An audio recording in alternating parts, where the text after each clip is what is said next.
I took care of my wife for 30 years, until the doctor showed me what was really in her medicine. I didn't yell. I didn't ask why. I just stood there, staring at the label I'd read 100 times before. 30 years of trust, and I finally saw what I'd been blind to. Before I tell you how it all turned around, hit subscribe and let me know which state you're listening from. I want to see how far this story travels.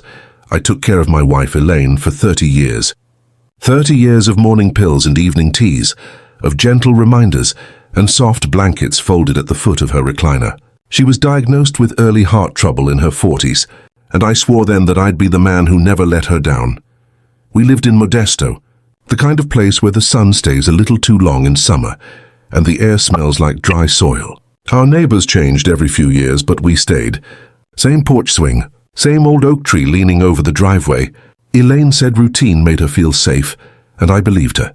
She was delicate but clever, always reading, always laughing when I'd forget my glasses or leave the stove on. "That's why you need me," she'd say, and I'd smile because she was right. I did need her. I needed someone to care for, someone to fill the silence with small kindnesses. Then 2 years ago her health dipped. The coughing came first, the fatigue. She'd been prescribed a new medication by a local physician, a bottle with her name printed clean across the label, Elaine H. Porter. It came every month, and I handled every refill, every reminder. But the thing about routine is that it can make you blind. You stop seeing the details. One morning she spilled a few pills on the counter. I scooped them up, washed them and handed them back without thinking. She smiled, kissed my cheek and said, "You're too good to me." That night she slept soundly. I didn't. Something about the smell of those pills lingered in my nose. Sharp, chemical, wrong. It wasn't the same faint peppermint scent the pharmacist once mentioned. I tried to brush it off. Maybe it was just a new formula. Weeks passed. Her mood began to shift. She'd forget things she'd never forgotten before. Our anniversary, our grandson's name. At first I blamed the illness. Then I blamed myself. Until that Tuesday, I went to pick up her prescription from Dr. Wilson's office. An older man, patient, always polite. When the nurse handed me the refill, she frowned.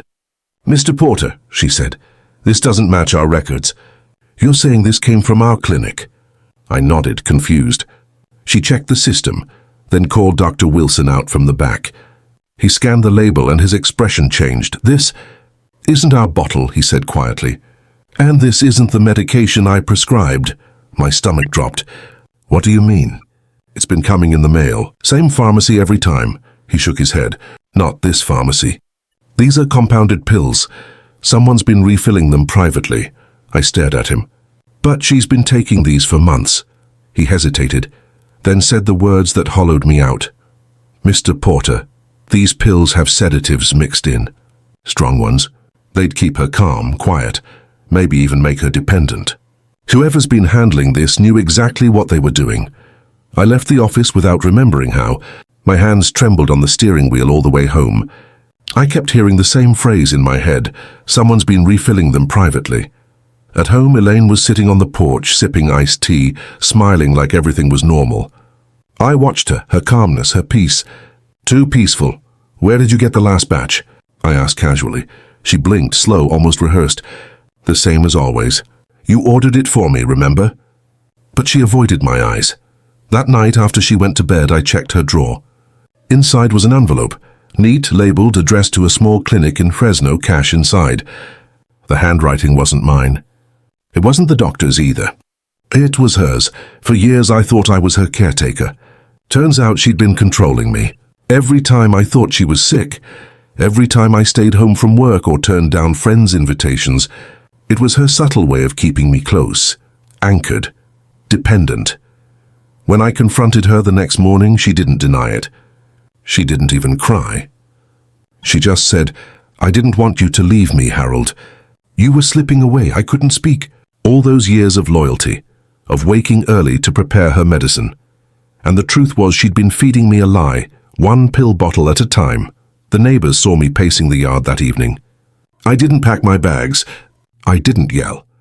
I just stood at the edge of the driveway, listening to the sprinklers hiss across the grass, realizing how 30 years of love had quietly curdled into dependency and deceit. The next morning, I went back to Dr. Wilson. He handed me a report and proof of what was in the pills, a full chemical analysis. "I'm sorry, Mr. Porter," he said softly, "but you deserve to know." I folded the paper, placed it in my pocket, and walked out into the California sun. It was blinding, too bright after so many years in the shade. Elaine was waiting on the porch when I returned, smiling faintly, but this time I didn't smile back. That night, I didn't sleep. The ceiling fan spun in lazy circles above me, whispering through the dark, while Elaine breathed softly beside me, the same rhythm I'd listened to for 30 years. Only now every exhale sounded like a secret. At dawn I went for a walk. The street was still damp from the sprinklers, and the air had that faint metallic smell of early California mornings. I walked past the hedges I'd trimmed, the mailbox she insisted on repainting every spring. Everything looked ordinary, but nothing felt the same. I kept replaying her words. You were slipping away, was I? I'd retired 5 years ago. Maybe I had been distant, buried in routine in the quiet of my own habits. But that didn't justify it. That didn't excuse drugging someone you claimed to love. After breakfast, I said nothing. She moved through the house with her slow grace, humming, acting as though nothing had changed. She asked if I wanted coffee. I nodded. The normalcy of it was worse than anger. When she handed me my cup, I caught the faintest tremor in her hand. It wasn't guilt. It was fear. She knew what the doctor had told me, and she knew that I hadn't yet decided what to do with it. The rest of the day I watched, not out of hatred, out of disbelief. The way she sorted her pills, the way she double-checked the mail, the way she set her teacup down precisely on the coaster, as though the world might crack if she misplaced it. And I began to see it. The pattern. Every time she forgot her dosage, I'd rush to remind her. Every time she felt weak, I'd cancel my plans. Over time, her frailty became our foundation. Her illness kept us together.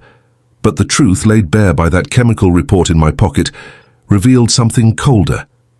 She'd been making herself sick just to keep me near. It wasn't murder. It was manipulation wearing the mask of love. That evening I went to the study and opened a drawer I hadn't touched in years. Inside was a small cassette recorder, the kind I used back when I taught high school history. I clicked in a blank tape and pressed record. "My name is Harold Porter," I began, "and this is what 30 years of love taught me." I spoke quietly, evenly. No theatrics, no anger, just the truth. How it started, how the pills changed how I found out. I recorded everything. If anything happened to me, I wanted there to be a record. Something real, untainted by her calm smile or trembling voice. When I finished, I locked the tape in my desk drawer. Then I made tea for both of us, hers with sugar, mine without. As we sat in the living room, the late sunlight spilling through the blinds, I said, "Elaine, do you remember the first promise we made each other?" She looked up, a flicker of nostalgia softening her face. "To never keep secrets." I nodded. "Seems we both broke that one." She stared down at her cup. For a long time there was only silence. Then in a fragile voice she said, "I was scared, Harold. You were spending more time at the community center with those people from church, and I felt like I was fading." "You could have told me," I said quietly. "I couldn't. You'd have left." I let out a breath. "No, Elaine. You made sure I couldn't." Tears welled up in her eyes, but I didn't move to comfort her. For the first time, I saw her not as my wife, but as the architect of our small, suffocating prison. That night, I began my quiet revenge, not out of rage, but out of clarity. The next morning, I drove to Fresno, to the small compounding pharmacy listed on her envelope. I asked for the manager, showed my ID, and explained that I'd been receiving unauthorized refills under my wife's name. The pharmacist paled. "Sir, those orders came directly from your residence. Cash payments, handwritten notes." "I know," I said. "I need you to keep copies of every record. And I need them dated." He hesitated, then nodded. When I left, I felt the first real sense of control in months. I wasn't sure what I'd do with the evidence yet, but it was mine now, and it was real. Back home, Elaine greeted me at the door, smiling like always. "Out for a drive?" she asked. "Just clearing my head," I replied. She reached for my hand. "You know I love you, Harold." "I know," I said. "That's what makes this." That night I sat on the porch alone, watching the sunset paint the dry hills red and gold. For 30 years I'd believed love meant sacrifice. Now I understood. Sometimes love also meant walking away quietly, before the poison in your heart became stronger than the one in the bottle. I didn't plan to destroy her. That would have been easy. I planned to free myself slowly, deliberately, in a way that she couldn't stop. Tomorrow I'd visit my lawyer. The next day I'd tell our children, and after that, she'd learn what true loneliness felt like. Not because I wished it on her, but because she'd built it pill by pill, lie by lie. As the porch light flickered on, I folded the chemical report and the pharmacy receipt into an envelope. On the front, I wrote 3 words, "For the record." Then I placed it beside the cassette tape in my desk drawer, the beginning of her quiet unmaking. I opened the drawer where I'd left the tape and the envelope. The words "for the record" looked calm on the manila. The house felt larger somehow, like I'd taken the shutters off and the light could finally move through. The report from Dr. Wilson sat on my lap. It named the compounds. They weren't the gentle heart pills I'd believed in. They were benzodiazepines, long-acting sedatives, and a compounded dose of a mild opioid derivative. Mixed with small amounts of antihistamines, they made her sleepy and slow, and over months they would deepen dependence. In plain language, they dulled her, kept her from arguing, and made everything, meals, mornings, memories, easier to shape. I read the names twice. My hands didn't shake like they had the first week. Reading, I felt the fog lift a little. Facts have a way of cutting clean. They don't shout. They just show up and straighten a crooked picture on the wall. For 2 days I moved like a man in a small, careful trance. I made lists. I wrote down every refill date. I called the Fresno compounding pharmacy and asked politely for copies of the receipts. I sat in Dr. Wilson's waiting room and watched couples come and go. I listened to the ticking of the old clock above the receptionist's desk. Time was something I was learning to measure again. I rented a small storage unit across town and drove there after the pharmacy visit. I put the envelope and the cassette in a locked metal box and left it there with the spare key zipped into my wallet. I didn't want to be dramatic. I wanted facts where facts were needed. Paper where paper mattered. That was my new work. At home, I pulled out an old notebook and labeled tabs: medical, banking, family, legal. I made a list of names: our son Mark, our daughter June, the lawyer I'd met with years ago about a will. I called the lawyer and left a message. I wrote the call down. Each small action felt like putting a nail in a board I was building to walk on. I learned to make peace with quiet routines. I put our mail in a separate pile. I emptied the pillbox carefully and counted everything. I set the kettle to boil and let it sing while I organized receipts into manila folders. The house hummed around me. The fan spun. The oak tree shadowed the driveway. The ordinary noises no longer muffled the truth. They kept me company. I also practiced my voice. Not to shout, not to accuse, to be precise and calm. I rehearsed the words I'd use with Mark, the ones I'd say at the bank, the ones I'd tell the pharmacist if he looked surprised. My anger had cooled into something steadier. That steadiness felt like power. That week I slept in the guest room. It was smaller and easier to leave. I packed a single bag and put it in the trunk of my car. I drove to Fresno twice. I sat in the diner by the courthouse and wrote names on paper napkins. I backed up copies of the pharmacy receipts to a thumb drive and hid it in a shoebox under the bed. When I closed the notebook, the tabs aligned like steps. Tomorrow would be the first real step. The morning sun cut through the blinds in thin lines as I sat at the kitchen table with my coffee, black and bitter. The house was quiet. Elaine moved around like she owned the air, humming softly. But I didn't answer. I didn't need to. I had work to do. First I called the Fresno pharmacy. My voice was calm, deliberate. "This is Harold Porter. I need copies of all prescriptions filled under my wife's name for the past 2 years, including dates, dosages, and payment records. Please confirm receipt of this request in writing." The clerk stuttered slightly but agreed. I wrote the confirmation down. Step by step, account by account, paper trail by paper trail, I was reclaiming control. Next, I called our insurance provider. I explained politely that some medications had been misrepresented in claims. "I need documentation on every payment made under policy number 4217509, I said. There was no panic in my tone, only precision. A week of organized phone calls and emails turned confusion into clarity. The lawyer returned my call that afternoon. I explained without embellishment the situation and showed him the chemical report. I want to ensure my legal exposure is clear and that my assets are protected, I said. He nodded. We'll draft a letter outlining your actions and maintain documentation. That will keep you safe and set boundaries legally. Then I contacted our children, Mark and June. I didn't accuse. I didn't plead. I simply stated the facts. The medications, the pharmacy receipts, the chemical analysis. I handed them copies of everything calmly, as if I were reporting the weather. Their faces went pale. Questions came, but I answered in short, factual sentences. There was no blame, just understanding. By the end of the conversation, they knew exactly where they stood, and I knew I had aligned the family with truth rather than emotion. Finally, I took care of my own account records. Bank statements, retirement funds, and joint accounts were audited quietly. I removed any automatic payments tied to Elaine's manipulated prescriptions. Each signature, each verified line on a statement, was proof that I had reclaimed agency over what had been silently stolen from me for months. By the time the sun dipped behind the hills, I sat in my armchair and exhaled slowly. The coffee had cooled. The folders were stacked neatly on the table. The law paper and documented truth had replaced fear. I wasn't triumphant, but I was free, step by step, call by call, signature by signature. I had turned betrayal into precise, lawful retaliation. And when tomorrow came, I would move even further forward, but always with dignity, always within the quiet authority of facts.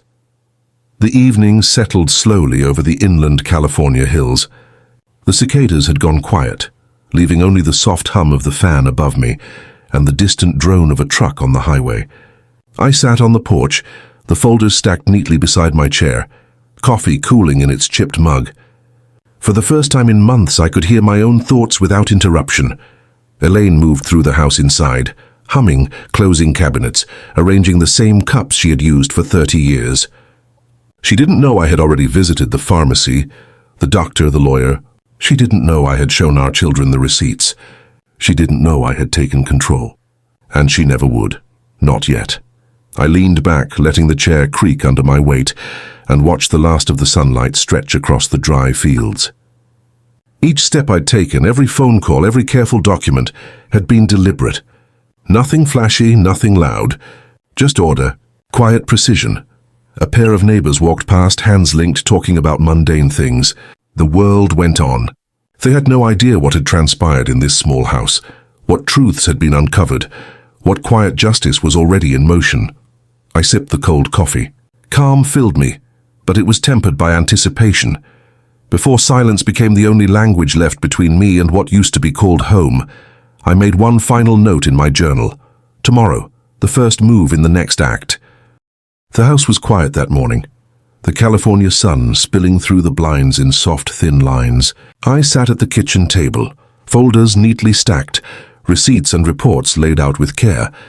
Elaine moved through the living room, humming softly as she arranged the cushions and folded blankets. She didn't notice my hands hovering over the papers or the calm steadiness in my chest. I finally spoke quietly, without warning. Elaine, I need to show you something. She paused mid-step, a blanket slipping from her arm. Harold? Her voice trembled slightly, uncertain. I gestured to the folders. Sit. I didn't need to raise my voice. Silence had weight. Slowly she lowered herself into the chair across from me, hands resting in her lap. I know about the medications, I said plainly. The sedatives, the compounded opioids, the antihistamines. I have all the records, pharmacy receipts, chemical analysis, dates, dosages. Her lips parted. No words came. The air in the room thickened with the sound of the ceiling fan and the distant hum of traffic outside. I've spent decades believing in our life together, I continued. 30 years of mornings, meals, arguments, and laughter. I took care of you. I trusted you. And these pills. They weren't what I thought. They weren't heart medicine. They dulled you. They made everything easier to control. Elaine's eyes filled with tears. Harold, I didn't want to hurt you. I thought I was protecting you. Protecting us. I understand fear, I said, voice calm, deliberate. But this was more than fear. This was control. I cannot allow it to continue. She swallowed hard, glancing down at the table where the receipts lay like small, sharp truths. So, what now? I folded my hands over the documents. Boundaries, clarity. The children know the facts. The pharmacy knows. I have every record I need. I will live my life fully, and you will live yours within truth. Nothing more, nothing less. Her hands trembled on her lap. She nodded slowly, eyes downcast. For a long moment, we just sat there, the silence between us carrying the weight of decades. I stood, carefully gathering the folders, placing each in the locked metal box I'd prepared in the storage unit. I'm not leaving the house, I said softly, but the rules have changed. Control, manipulation, those are no longer part of our life. She looked up, tears glinting, seeing for the first time the calm authority I had rebuilt. No anger, no shouting, just truth, just preparation.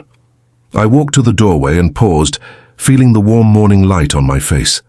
The house smelled like wood polish and coffee, familiar and grounding. I exhaled slowly, savoring the quiet, knowing the reckoning had begun, not in chaos but in truth and with patience as my ally. The day stretched ahead, empty and open. I would meet what came next with calm, methodical precision. The confrontation was only the beginning. The afternoon sun slanted through the living room windows, painting golden streaks on the carpet.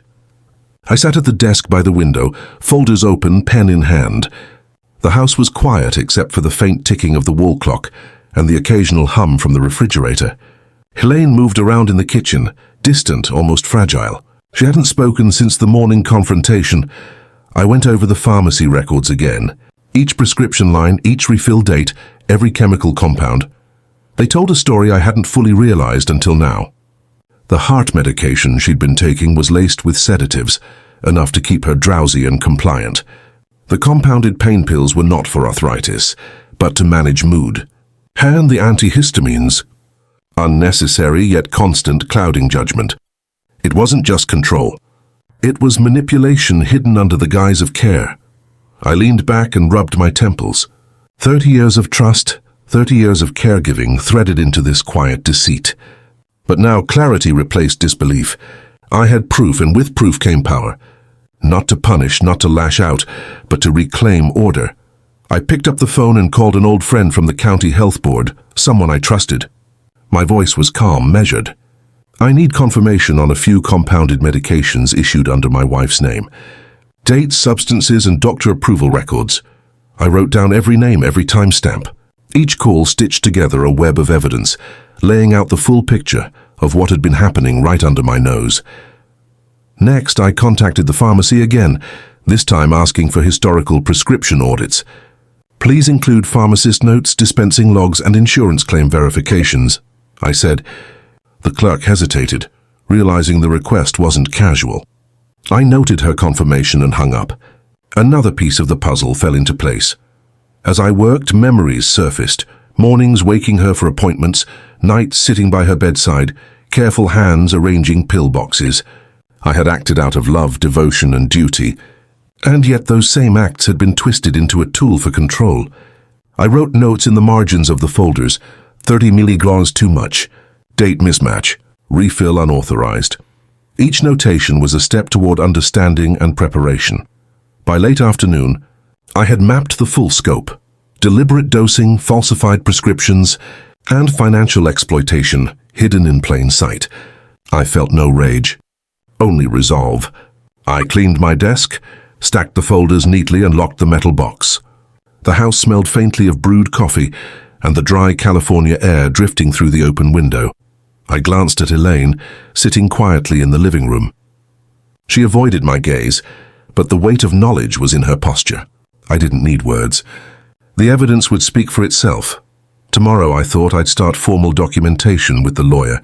Step by step, call by call, signature by signature, the betrayal would be transformed into lawful clarity.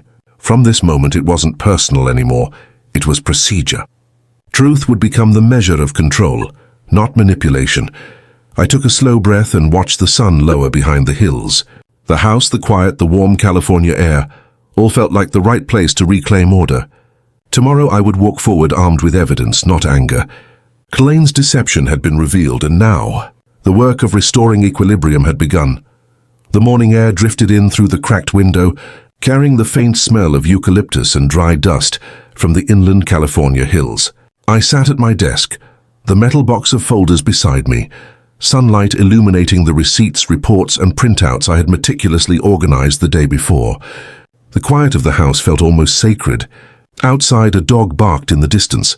A truck rumbled along the faraway road, and the cicadas had begun their faint afternoon hum. I picked up my pen and began cataloguing everything, line by line. Dates of prescriptions, names of compounding pharmacies, dosages, refill histories, and the subtle but telling inconsistencies. Every number, every note, became part of a narrative that was no longer emotional but factual. There was no room for doubt. Each document was a statement, a proof of what had transpired behind the closed doors of this house for decades. I started with the pharmacy audit. The records confirmed what I had already suspected. Repeated refills of medications that were unnecessary, excessive dosages of sedatives and, in some instances, compounds that were never prescribed for heart conditions. Each entry was precise, and as I wrote it down in my ledger, I felt a calm authority settle over me. This wasn't revenge. It wasn't anger. It was reclaiming order. Next, I moved to the financial side. I contacted the bank, calmly and plainly, requesting historical statements and transaction verifications tied to Elaine's accounts. I need full disclosure on all medical and household-related expenditures over the past 5 years, I told the bank officer, keeping my voice steady. The clerk noted my request carefully, and I confirmed account numbers, dates, and transaction types. Each piece of evidence layered over the last, and a quiet satisfaction grew in me as I realized the depth of control I could exert simply through documentation. The next call was to our insurance provider. I asked for a complete claims history. Please include dates of submission, amounts approved, and any discrepancies, I said. I paused deliberately after each response, ensuring the clerk repeated the information. I jotted every word, every claim number. Through this process, I could see the pattern emerge: deliberate over-medication, manipulation of claims, and a consistent effort to keep me unaware, reliant, and compliant. I stood for a moment and walked to the window, watching the dry hills shimmer in the afternoon sun. Elaine had retreated to the living room, sitting quietly, flipping through a magazine. She didn't speak. She didn't need to. The folders and the ledger told the story more clearly than any words could. Every deliberate act I had taken since discovering the truth had been methodical, controlled, and precise. I had built a framework of evidence that could not be ignored. Returning to my desk, I drafted letters to local authorities, detailing my findings with calm clarity. Each sentence was concise, professional, and unemotional. I included names, dates, amounts, and supporting documentation. My pen moved rhythmically across the page, translating betrayal into actionable steps. The process itself was meditative: proof in place of accusation, procedure in place of confrontation. By late afternoon, I had arranged meetings with the county health board, my attorney, and a retired law enforcement officer I trusted. Each meeting would serve a specific purpose: verification of facts, formal documentation, and guidance on legal boundaries. I stacked the folders neatly, labeling them: pharmacy audit, financial records, insurance claims, correspondence. Everything was in order. I made a list of actions for the week. File a formal report with the county health board regarding the inappropriate prescriptions. Provide all medical records and pharmacy documentation to my attorney for legal review. Ensure all financial accounts were updated to reflect my control and clarify any unauthorized transactions. Document each interaction with Elaine for a potential future legal record. Prepare a step-by-step timeline showing the extent of the manipulation. Each step was deliberate. I wrote them down in my notebook, careful to leave no ambiguity. This was a blueprint for justice, grounded in law, not emotion. By evening, I had completed a rough draft of a timeline of Elaine's medication history and financial manipulation. I cross-referenced every entry with receipts, pharmacy audits, and insurance claims. I highlighted anomalies in bright red, noting both dates and specific details. It was all there, clear and undeniable. 30 years of care had been manipulated, and now 30 years of proof would speak for me. I placed the ledger and folders into the locked metal box. The sound of the lock clicking into place felt final, almost ceremonial. It wasn't vengeance. It was containment. The house was still and quiet, the air carrying the faint scent of coffee and wood polish. The California sunset cast long shadows through the living room, a reminder that even endings come with light. I checked the home phone and made one more call to a retired friend in the sheriff's department. "I need guidance on protective measures," I said, keeping my tone calm. I explained the situation plainly: over-medication, manipulation, financial control. He nodded slowly, acknowledging the thoroughness of my documentation. "You've got the facts," he said. "We'll advise on how to proceed. Nothing happens without clarity." I hung up and returned to the living room. Elaine sat in her chair, staring out the window. I didn't speak. I didn't need to. Silence had become the most powerful statement of all. The evidence was complete, and the procedure was in motion. Later, as twilight settled over the hills, I took a slow walk around the property, feeling the warmth of the day fading into the cool evening air. Each step was measured, deliberate. The folders, the documentation, the calls, and the meetings all had created a perimeter of control, a boundary that could not be crossed. Justice, in its quiet, lawful form, was already taking shape. Returning inside, I checked each folder once more. Everything was in order. Every call logged. Every date verified. Every fact accounted for. The betrayal had been transformed into structure. Truth had become a tangible force. I poured a cup of tea, sitting by the window with the warm liquid in my hands, watching the last light fade over the hills. Elaine moved silently in the kitchen, seemingly occupied, though I knew she was aware of the shift in balance. She could not undo what I had set in motion. The calm authority I felt was absolute, rooted not in anger but in precision, in law, and in moral clarity. I opened my notebook and wrote one final line for the evening. Tomorrow, steps will be formalized. Evidence will speak. Boundaries will hold. I closed it carefully, letting the house sink into quiet. The cicadas had returned, the night settling like a blanket over the hills. I went to bed that night knowing that the house was no longer a place of quiet control by deception. It was a place of calm authority. Justice was not loud. It was orderly, lawful, and undeniable. Elaine and I occupied the same space, but the balance had shifted. From now on, every interaction, every movement, every choice would be measured against truth.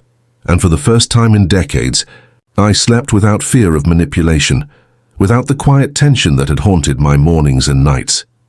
The law, evidence, and procedure were my allies. And in that quiet, I understood something essential. Power does not always come from anger. Sometimes it comes from calm, methodical clarity and the courage to let truth take its course. By the time the sun rose over the California hills the next morning, the groundwork had been laid. The house, the documents, and the record of facts formed a shield of integrity. Elaine could no longer wield control through deception.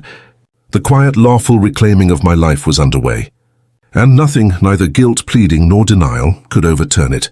Tomorrow, the first formal steps would be taken. Letters to authorities, lawyer consultations, and procedural filings. But tonight the house was mine in a new sense. Not by ownership, not by dispute, but by truth and law. The calm of the evening wrapped around me like a cloak. I had done what was necessary. I had acted not in anger, but in precision. And in that, I had won something far greater than any fleeting satisfaction. I had regained myself. The morning was crisp, the California sun cutting through a light haze over the inland hills. I walked onto the front porch, the wooden boards cool beneath my feet, and let the quiet settle around the house. It was ordinary.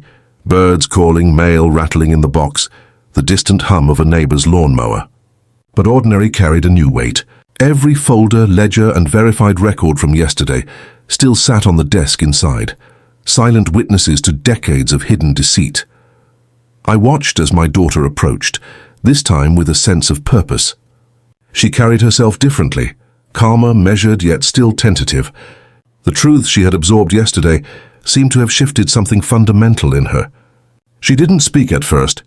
She simply handed me a phone with a message from the local police station, a note confirming that reports of financial mismanagement and suspected elder abuse could now be formally reviewed.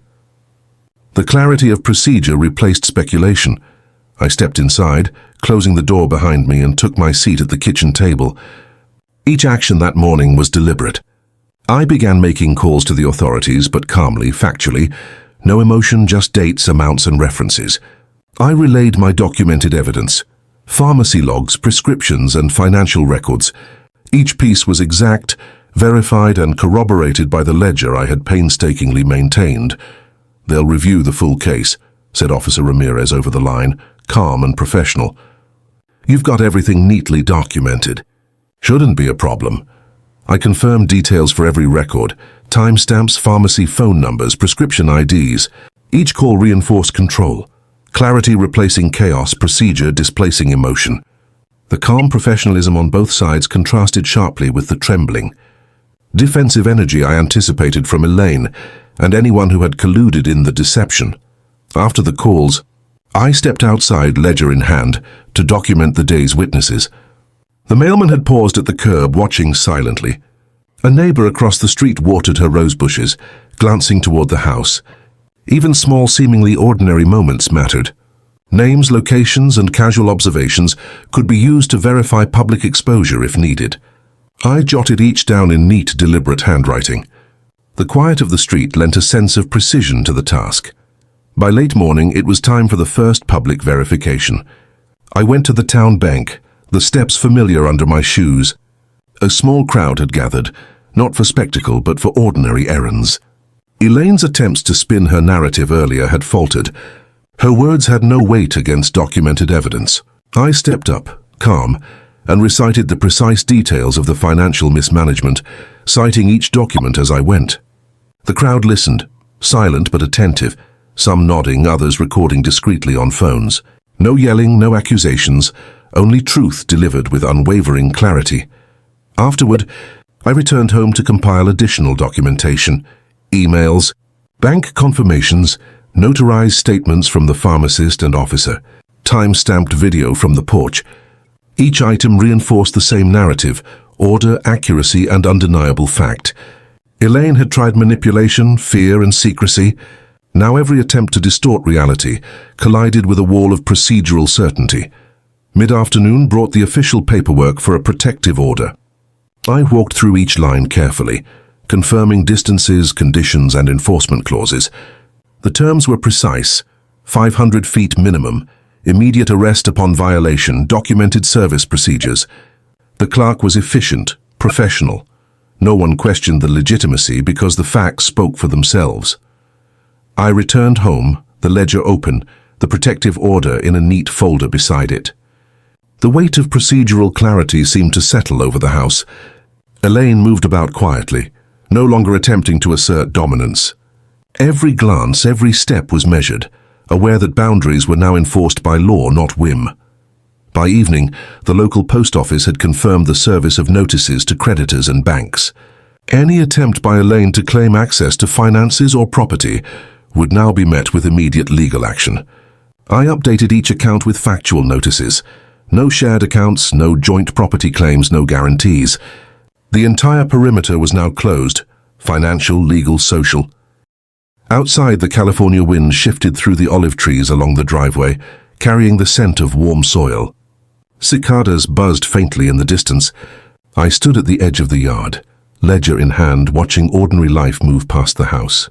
Justice didn't need spectacle. It simply existed, quiet, lawful, and inevitable. The final step was community alignment. A few neighbors who had previously heard whispers approached later that day, asking questions. I offered facts, clearly without opinion.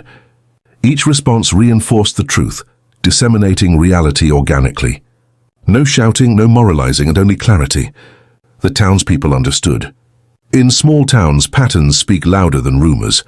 By nightfall, the protective order was active, financial notifications confirmed, and community witnesses acknowledged. The house was calm, structured, and unassailable. Elaine had no avenue left for manipulation, and every public, financial, and legal measure had been addressed. I sat by the window, the California stars just beginning to emerge. The house, the records, and the procedures had created an environment of unshakable clarity. Chaos had been replaced with lawful structure. Boundaries were enforceable. Truth was verified and witnessed. Justice had not arrived in loud confrontation.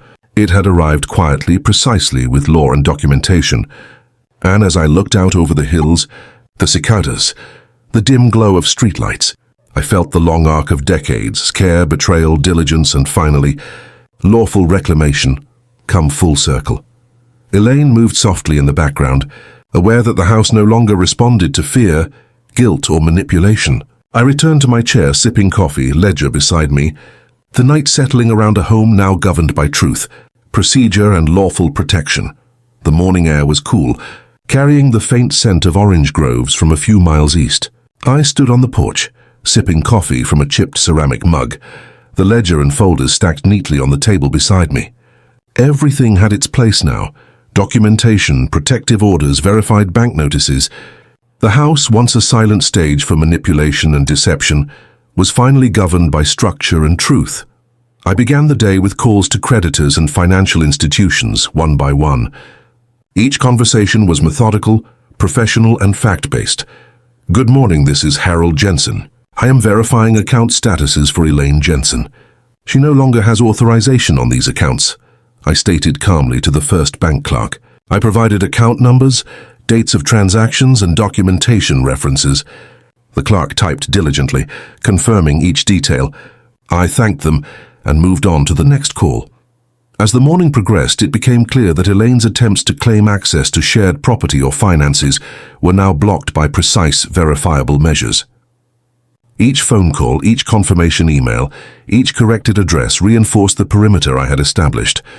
By mid-morning, I prepared the next step, confirming service of the protective order. The sheriff's office had already delivered the notices, with timestamps, photos, and signed acknowledgements. Elaine could no longer legally approach within 500 feet of the property, and any violation would trigger immediate action.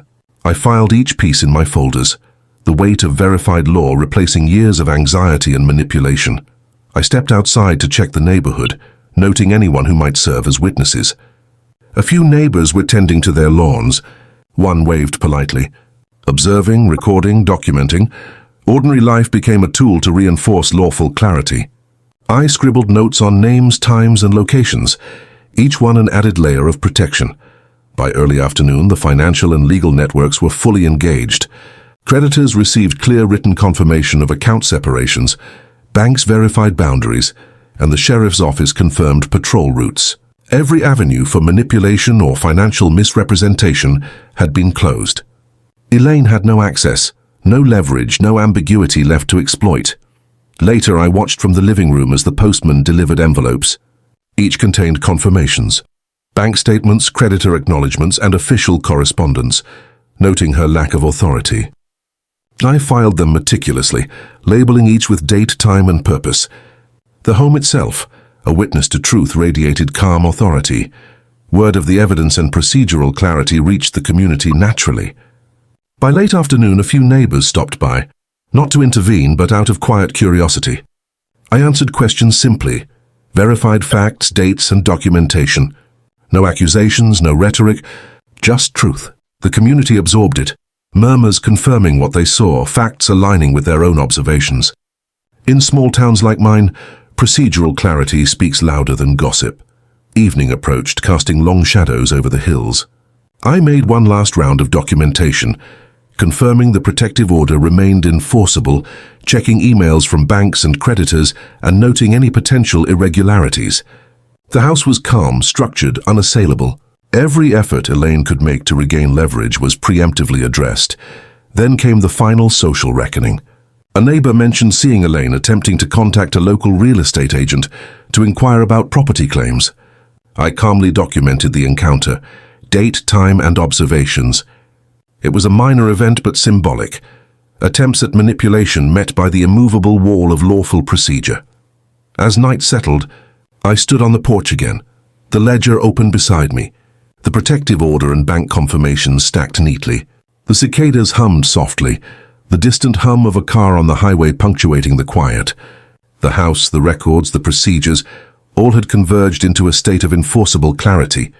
Elaine, for her part, moved quietly in the background. Every step she took, every glance she offered, was measured against the certainty of documentation and law. She could no longer rely on charm, persuasion, or misrepresentation.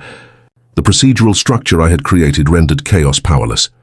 I returned to my chair, coffee in hand, ledger beside me, and watched ordinary life carry on outside. Children's laughter from a nearby yard, the glow of porch lights along the street, the rustle of leaves in the evening breeze, all mundane, yet grounding. Justice hadn't arrived with noise or spectacle. It had arrived quietly, through evidence, procedure, and verified truth.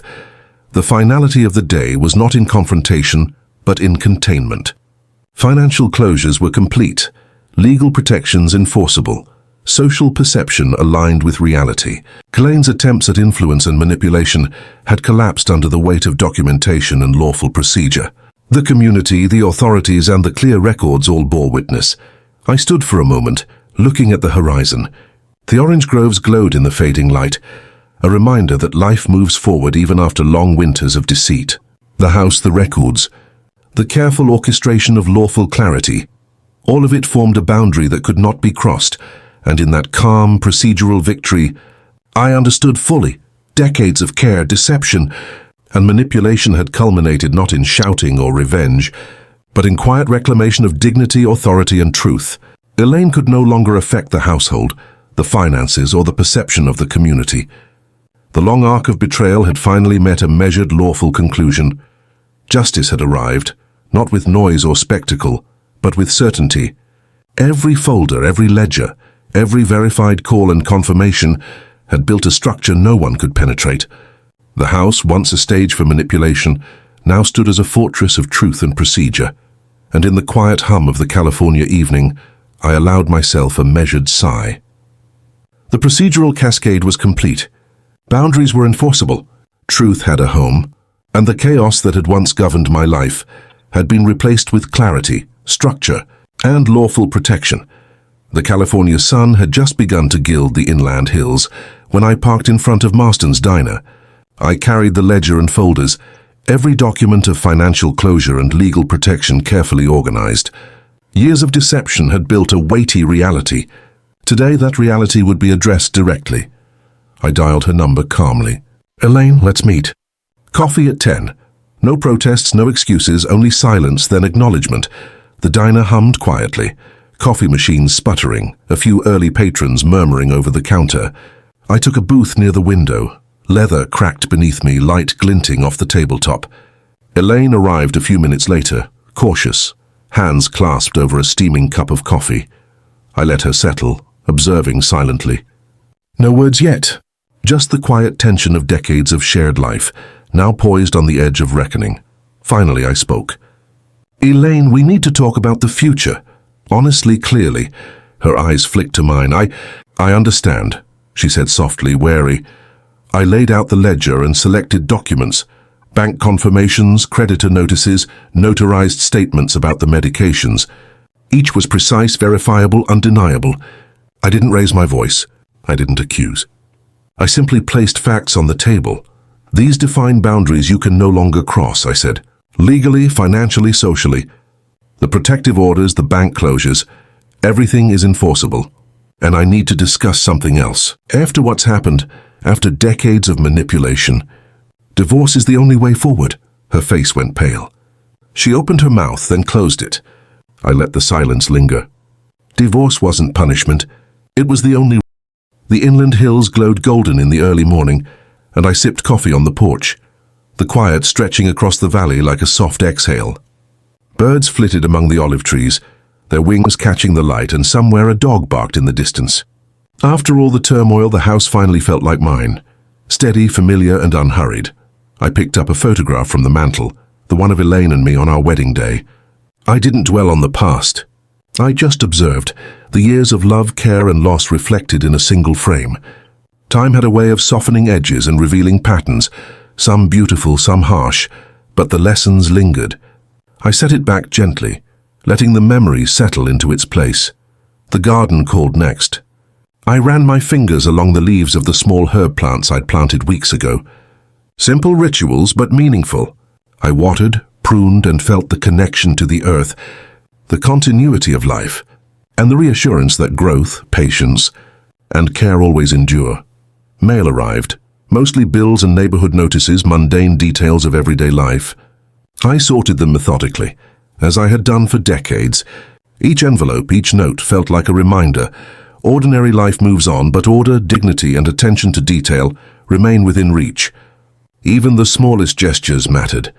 Later, I walked to the small inland creek behind the property. The water gurgled over rocks, clear and tireless.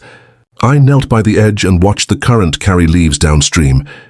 I thought of the years I had spent giving care, the betrayals endured, and the quiet victories earned through patience and careful choices. The creek reminded me that life moves steadily, sometimes slow, sometimes turbulent, but always forward. Neighbors waved from across the street. Children laughed as they rode bikes along the dusty road. A faint breeze carried the scent of sage and pine. Community, connection, and the simple routines of home. These were the foundations I now cherished. Quiet dignity had reclaimed its place in my life, and I felt it in every heartbeat. By afternoon, I returned to the porch, the sun warm on my shoulders. I opened my notebook and wrote a few lines about gratitude, reflection, and the importance of measured calm. No dramatics, no fanfare, just notes to myself, reminders of lessons learned. Life, I realized, didn't need grand gestures to teach its deepest truths. Evening fell softly. The inland sky shifted from gold to lavender, then deep indigo. I poured another cup of coffee, sitting in the rocking chair that had become my quiet companion through all this. For the first time in years, I felt entirely present, aware of the past, accepting of the future, and content in the moment. Peace wasn't something that shouted. It arrived slowly, quietly, like the dusk over the hills. A lone bird called from a distant tree, wings catching the last light. I smiled, a simple curve of satisfaction. Dignity maintained. Lessons learned. Life regained. If this story moved you, please like the video, subscribe to the channel, and share your thoughts in the comments below.